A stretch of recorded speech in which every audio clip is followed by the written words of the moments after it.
You ask Tiger to solve. This deals with linear equations with one unknown. The final result is x equals -2. Let's solve it step by step. Simplify the expression. Group like terms. Simplify the arithmetic. Group all constants on the right side of the equation. Subtract 8 from both sides.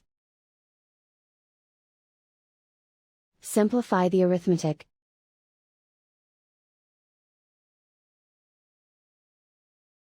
Isolate the x. Divide both sides by 4. Simplify the fraction. Find the greatest common factor of the numerator and denominator. Factor out and cancel the greatest common factor. And so the final result is x equals -2.